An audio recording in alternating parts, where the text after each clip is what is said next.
तब भगवान ने कहा, देखो नारी को कभी अपने पति का त्याग नहीं करना चाहिए, पति कैसा भी हो। पद्म पुराण की एक घटना भगवान ने सुनाई, एक घटना भगवान ने सुनाई। सुनो, एक स्त्री थी, उस स्त्री का विवाह हुआ, पति बहुत सुंदर था, विवाह हुआ। अभी वो हफ्ते भर अपने पति के संग रही कि पता लगा कि उसके पति को कोढ़ की बीमारी हो गई। कोढ़ जानते हैं, पूरा शरीर सफेद पड़ जाता है। दो प्रकार का कोढ़ होता है, एक कोढ़ वो जो शरीर को सफेद कर देता है, एक कोढ़ वो होता है जो पूरे शरीर में चमड़ी को गला गला करके गिराता है और मावाद बन जाती है, पूरे शरीर में दुर्गंध निकलती है पूरे शरीर से। एक पत्नी थी, शादी के अभी केवल 1 सप्ताह हुए थे, खबर लगी कि पति को कोढ़ की बीमारी है, पूरा शरीर अब कोढ़ की गिरफ्त में आने लगा है, पूरे शरीर से दुर्गंध निकलती है, मावाद बहने लगी, कोई देखे तो उसे घिन आती है, ऐसा शरीर उसके पति का हो गया। पर धन्य थी वो स्त्री कि अपने पति की ऐसे शरीर, ऐसी दुर्गति होने पर भी वो अपने पति से प्रेम करती और अपने पति की सेवा करके अपना पत्नी धर्म निभाती। वो स्त्री अपने पति की सेवा करती, कपड़े से शरीर को पोंछती और पति का बहुत ख्याल रखती। कोई और स्त्री होती शायद तो इस अवस्था में, शादी के अभी 1 सप्ताह हुए थे, इतने जल्दी कौन किसे स्वीकार करता है। पर उस नारी ने अपने अंदर के पतिव्रता को मरने नहीं दिया और उसने पति की सेवा की। बहुत लंबा समय बीत गया, शादी के 15 साल बीत गए। 15 वर्ष बाद उसका पति बाहर बैठा, ठंडियों का समय था, धूप में बैठा था। सोचो, वो नारी अपने मायके नहीं जाती इसलिए कि मैं चली जाऊंगी तो इनकी सेवा कौन करेगा। ना तो भाई सेवा करता है, ना परिवार में कोई आगे बढ़ता है, पत्नी करे तो करे, नहीं तो वो मर जाए। धन्य थी वो नारी जो पति की सेवा करती। एक दिन पति सर्दियों के दिन बाहर आंगन पर बैठा था, तभी उस नगर की एक सुंदर वैश्या वहां से गुजरती है। राजा के घर नाचने जाती थी वैश्या। जब वो राजा के घर नाचने जाती तो उसी रास्ते से गुजरी। आज कोढ़ जिनको था, उस कोढ़ी ने उस स्त्री को देखा, आहा कितनी सुंदर है ये, और उसकी सुंदरता पर लट्टू हो गया। उसका मन वैश्या के पीछे चला गया। शाम को बड़ा उदास था। पत्नी ने कहा, स्वामी जी क्या हुआ?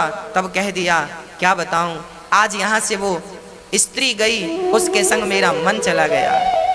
तुम बहुत बड़ी, देखो एक पति अपनी पत्नी से कह रहा, सुनना जरा, ये पद्म पुराण में लिखी घटना है, सच घटना है, कोई मुंह जवानी की नहीं। हाँ, उस पति ने कहा, उस कोढ़ी ने कहा अपनी पत्नी से, सुनो एक बार तुम चाहो तो वो वैश्या मुझसे मिल ले, बस एक बार उससे मिलने की इच्छा है। वो वैश्या है ना, वो मुझसे मिल सकती है, उसे हम जितना पैसे चाहिए पैसे दे देंगे। अब एक पति भला अपनी पत्नी से कह रहा है कि तुम हमें उस वैश्या से मिला दो, पर पत्नी तो पतिव्रता थी, भला पति की ये आज्ञा भी कैसे टालती? आज तक किसी आज्ञा का उल्लंघन किया नहीं था, ये आज्ञा कैसे टाल? ठीक है, मैं आपकी मुलाकात जरूर कराऊंगी यदि आपकी इच्छा है तो, ठीक है। वो पत्नी उस वैश्या के घर जाने लग गई। सवेरे 4 बजे जाती, उसके घर का झाड़ू करती, बर्तन करती, चौका करती, चली जाती। वैश्या ने देखा कि मेरे घर झाड़ू पोंछा कौन करता है। एक दिन उस वैश्या ने ताड़ लिया अर्थात देख लिया, छिप करके देखा कौन आता है मेरे घर काम करने। देखा तो ये पतिव्रता, अच्छा ये इतनी बड़ी पतिव्रता है, इसके चर्चे चारों तरफ फैले थे। लोग जानते थे कि फलाने की पत्नी बड़ी पतिव्रता है, पति को कोढ़ है, फिर भी वो सेवा करती है, घृणा नहीं करती, नफरत नहीं करती, उसे घिन नहीं आती। वैश्या चरणों में गिर पड़ी, देवी तुम इतनी बड़ी पतिव्रता हो, मेरे घर झाड़ू लगाओगी, पोंछा करोगी, तो मैं तो वैसे ही वैश्या हूं, मुझे नरक में भी शायद जगह ना मिले, तुम इतनी बड़ी पतिव्रता मेरे घर झाड़ू क्यों लगा रही हो, बताइए। तब वैश्या से कहा पतिव्रता स्त्री ने, देखो देवी, मेरे पति का मन तुम पे आ गया है, तुम मेरे पति को एक बार मिल लो और उनकी इच्छाओं को पूरा कर दो। जब इस प्रकार का निवेदन एक पतिव्रता नारी ने उस वैश्या से किया, वैश्या को पता था कि इसके पति को कोढ़ का रोग है, शरीर से दुर्गंध निकलती है, परंतु आप कह रही हो तो ठीक है, कल शाम के समय, कल रात्रि के समय आप अपने पति को मेरे घर ले आना, मैं उनसे जरूर मिलूंगी, भेंट करूंगी। ठीक है।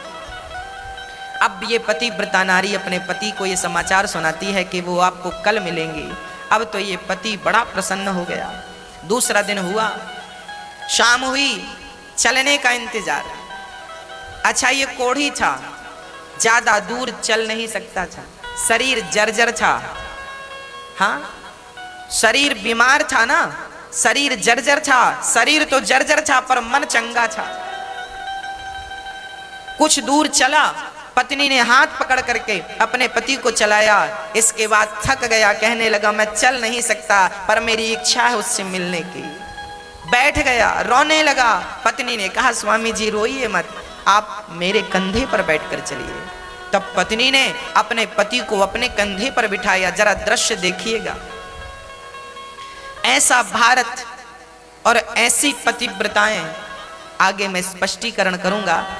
इस नारी ने अपने पति को कंधे पर बिठाया और वैश्या के घर जंगल के मार्ग से चली, गांव के भीतर से जाएगी। लोग क्या कहेंगे, पति को कंधे पर बिठाकर कहां जा रही हो, लोग हजार सवाल करेंगे।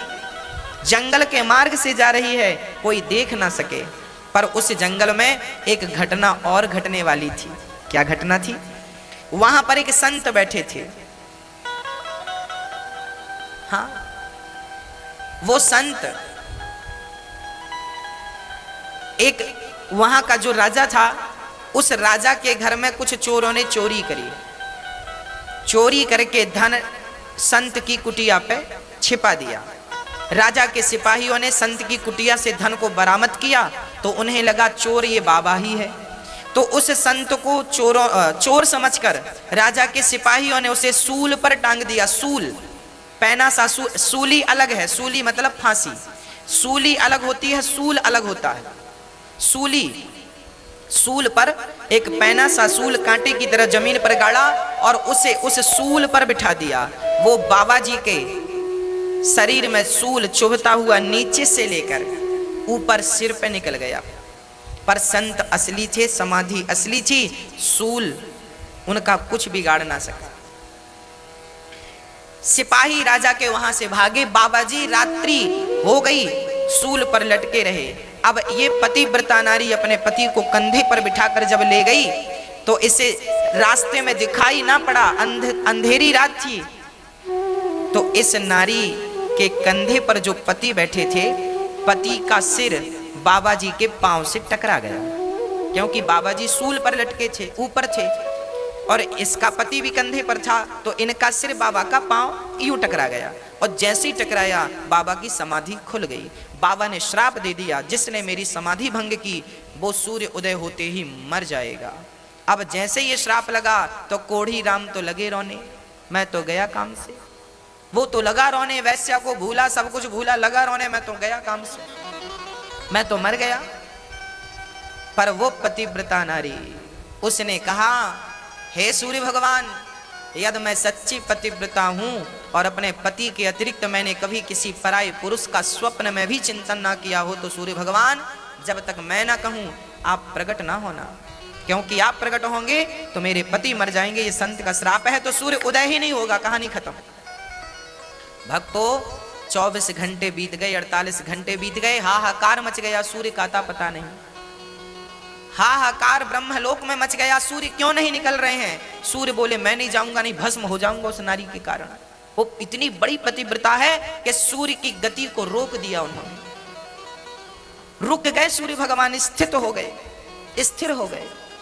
ब्रह्मा विष्णु महेश दौड़े दौड़े आए, देवी क्या कर रही हो, प्रकट होने दो ना, मेरे पति मर जाएंगे। तब अनुसुईया माता को पता लगा, वो आई और अनुसुईया माता ने कहा देवी तेरे पति को मैं जीवित करूंगी, तू आने दे। सूर्य भगवान को जब आने दिया, सूर्य उदय हुआ, श्राप के कारण पहली किरण पड़ते ही उसके पति मर गए। तब अनुसुईया ने कहा कि हे प्रभु, यदि मैं अनुसुईया सच्ची पतिव्रता हूं तो इसका मरा हुआ पति जीवित हो जाए। कहकर जल छोड़ा। परिणाम क्या हुआ? मरा हुआ पति जीवित हो गया, कोढ़ का रोग था वो समाप्त हो गया, और सुंदर सा पुरुष खड़ा हो गया। विमान आया, दोनों शरीर सहित भगवान के निज धाम को चले गए। एक पत्नी चाहे तो पति कैसा भी हो, उस पति का भी कल्याण कर सकती है। हाँ, अब यहां कई बार ये प्रश्न लोग करते हैं कि गुरुजी, खासकर हमारी माताएं ये प्रश्न करती हैं कि गुरुजी, हम तो बहुत अच्छी हैं, हम तो पति को भगवान मानती भी हैं और वास्तविक में स्त्रियां मानती भी हैं बहुत सारी, पर हमारा पति ही अच्छा नहीं है तो क्या करें। मैंने ये कथा आपको इसलिए ही तो सुनाई कि आवश्यक नहीं है कि आपका पति अच्छा हो। ये इसका पति कौन सा अच्छा था, ये वैश्या की डिमांड कर रहा है, ये अच्छा है। आपका तो शायद इतना गंदा भी नहीं होगा कि आप इसे कहे कि मुझे वैश्या के घर छोड़ दो। तो ऐसे घटिया पति थे इनके, पर ये पतिव्रता थी। देखो मेरी माँ, आप अच्छी हो, आप सही मार्ग पर हो, जमाना गलत है तो रहने दीजिए, आप सही मार्ग पर रहिए, आप सही हैं तो ठीक है। जमाना गलत है तो क्या हम भी गलत हो जाएं उनके साथ ना। यदि बिच्छू अपना डंक मारने का धर्म नहीं छोड़ती, यदि वो अपना धर्म नहीं छोड़ती, तो हम इंसानों को अपना धर्म नहीं छोड़ना चाहिए। स्त्री का धर्म है पति की सेवा करना, और पुरुष का धर्म है कि नारी का सम्मान करे। ये पुरुषों का धर्म बोल रहा हूं। यत्र नार्यस्तु पूज्यन्ते रमन्ते तत्र देवता तत्रैतास्तु न पूज्यन्ते सर्वास् तत्र फलाक्रिया। जिस घर में नारी का सम्मान आदर होता है, उस घर में देवी देवताओं का, लक्ष्मी का वास होता है।